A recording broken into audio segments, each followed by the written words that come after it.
Hi, my name is Jennifer Matos. I'm the Executive Director of the Noah Webster House in West Hartford Historical Society, and I'm bringing you the 17th edition of our Armchair Tour of West Hartford history.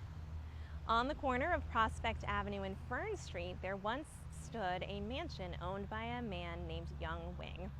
Young Wing was born in the South of China in 1828 to a poor farming family. His father sent him to a missionary school at the age of 7 in order for him to learn English. He later attended another missionary school that was run by a Connecticut minister. That Connecticut minister decides to come back to the United States in 1847, and he actually brings Young Wing with him.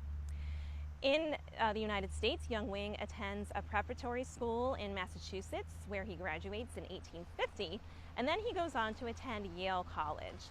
At Yale, he is a member of many clubs, including a swimming club, a choir, and he plays football. He also won various awards for English compositions. When he graduates in 1854, he is actually the first Chinese student to graduate from an American university, and he graduates with a Bachelor's of Arts degree.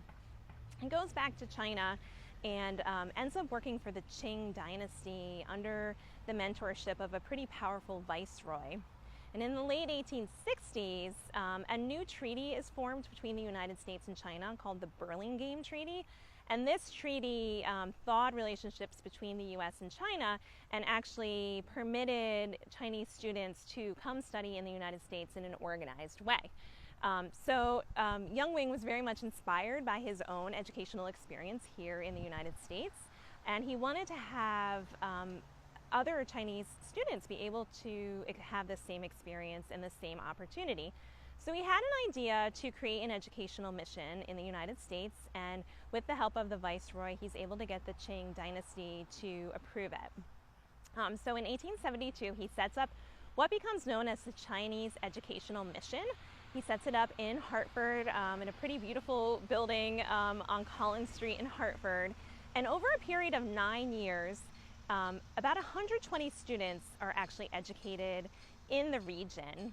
So while the building was set up as the headquarters and Young Wing served as the deputy commissioner, the students were actually sent to a variety of preparatory schools throughout New England. The majority of them actually attended Hartford Public High School, which was a very prestigious school. They are very successful. Many of the students actually go on to attend colleges in the United States, including Yale, Columbia, Amherst, MIT, and are very successful. Unfortunately, about 8 years into it, relationships between the United States and China take a downturn.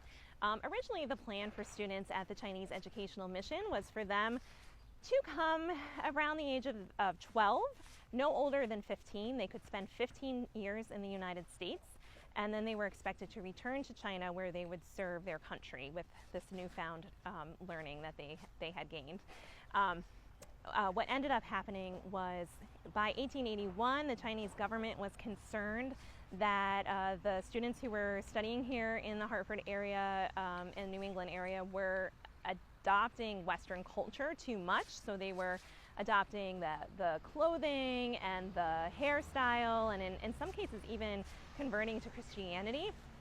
And then there was an act in 1882, the Chinese Exclusionary Act, which basically led to the Chinese government to shut down the educational mission and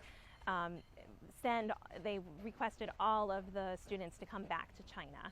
And this meant that some of the students had to stop their courses midway. You know, they were in the middle of college, but they had to leave on rather short notice to go back to China. Despite the fact that their education was truncated, the students who were studying here through the Chinese Educational Mission were very successful in China and were among some of the best engineers, politicians, professors, really a whole professional movement of workers for the Chinese government and the country of China. Now, during this time, Young Wing actually meets a woman named Mary Kellogg, and she's from Avon, Connecticut, and she's 23 years younger than Young Wing. They meet, they end up getting married in 1876. They start their marriage living with Mary Kellogg's family in Avon. We know from the 1880 U.S. Census that they're living in Avon with Mary Kellogg's parents, her brother, and then their two children. They have one son in 1877 and another son in 1879. In the early 1880s, they purchased a house here on the corner of Prospect Avenue and Fern Street. And this is a beautiful brick Victorian mansion. They live here and raise their children until 1886. Mary Kellogg dies tragically at the age of 35 after an illness.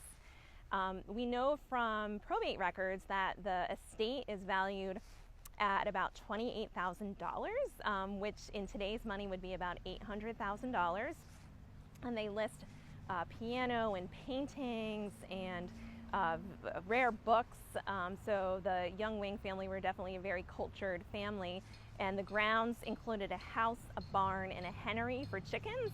They also had an adjoining property with another house and barn that they possibly rented out. It looks like Young Wing stayed living in the house for a few more years, but after that he sells it and lives more simply in Hartford. He does spend a lot of time traveling back and forth between the Hartford area and his homeland of China. And he's actually there in 1898 when a coup d'etat is staged against the Qing dynasty, and those people who were in favor of reform in China were, many of them were arrested and executed, and a price is put on Young Wing's head. He escapes to Hong Kong, and he actually contacts the U.S. government to ask them to allow him to come back to the U.S.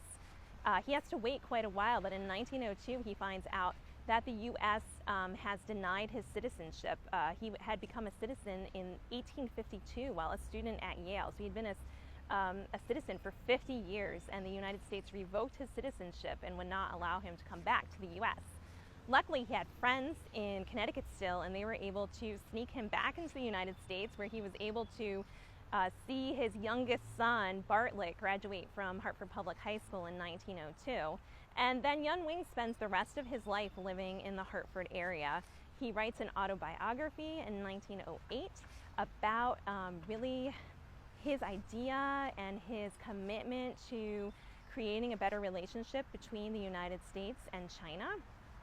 And in 1912, he passed away and is buried in the Cedar Hill Cemetery, where you can still go visit his grave today. So a very important person in this time period, and unfortunately his mansion was torn down to make way for the condos that we see here today. So you would never know that Young Wing lived right here in West Hartford. Hope you learned something new this week. I'll see you next week for the next edition of our Armchair Tour. Bye.